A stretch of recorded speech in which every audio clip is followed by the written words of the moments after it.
அஸ்ஸலாமு அலைக்கும். எல்லாரும் வண்ணாரப்பேட்டை இளைஞர்களா இருக்கீங்க. ஒரு சிறிய தாவா பண்ணி நம்ம ஏரியா இளைஞர்களை பொறுத்த வரைக்கும் எப்படி இருக்காங்க?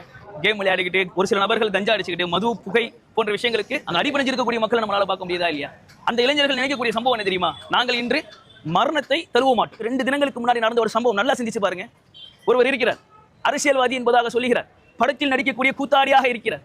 அவர் வராருன்னு சொல்லி அவ்வளவு கும்பல் போச்சு. விஜய் என்று சொல்ல ஒரு ஆக்டர் வந்தாரா? அவர் யார்? நாட்டுக்காக என்ன செஞ்சிருக்காரு? நாட்டு மக்களுக்காக மிகப்பெரிய தியாகங்களை செஞ்சுட்டாரா? நாட்டை முன்னேற்றி விட்டாரா? மதுவை ஒழித்து விட்டாரா? குடிப்பழக்கத்தை நிறுத்தி விட்டாரா?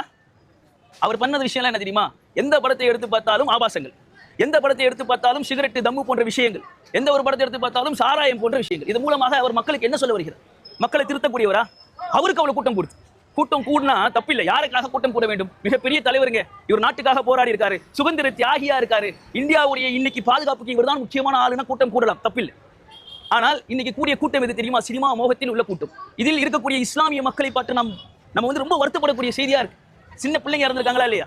இஸ்லாமிய பெண்மணிகள் சொல்லுறாங்க, விஜயை பார்க்கறதுக்காக தான் வந்தோம், எங்க உயிரே போனாலும் இங்க தான் இருக்கும். உயிர் போச்சா? உயிர் போயிடுச்சா? சொன்ன மாதிரியே உயிர் போயிடுச்சா?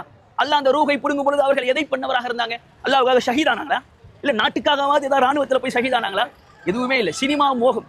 சினிமா மோகம் ஒருவனை எந்த அளவுக்கு ஆக்கியிருக்குன்னா, பெண்மணிகள் கை குழந்தைகளை கொண்டு செல்கிறார். கை குழந்தை இருக்கா இல்லையா? கை குழந்தையை எடுத்துட்டு போய் கை குழந்தைகள் இறந்ததை நம்மால் பார்க்க முடியும். அல்லாஹ் தன் திருமறையில் சொல்றான், மனித ஜின் கூட்டங்களை ஒரு சிலவர்களை நான் நரகத்திற்காகவே படைத்திருக்கிறேன். நரகத்துக்காகவே படைச்சிருக்கு.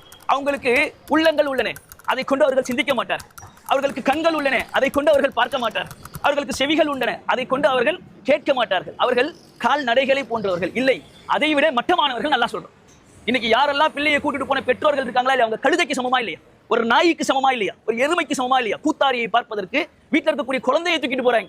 போனதுல நடந்த சம்பவம் என்ன? குழந்தைகள் உயிர் பச்சிலம் குழந்தைகள் இருந்து விட்டது. எவன் ஒருவனை காண சென்றார்களோ அவன் அப்படியே திரும்பி ஓடிட்டான்.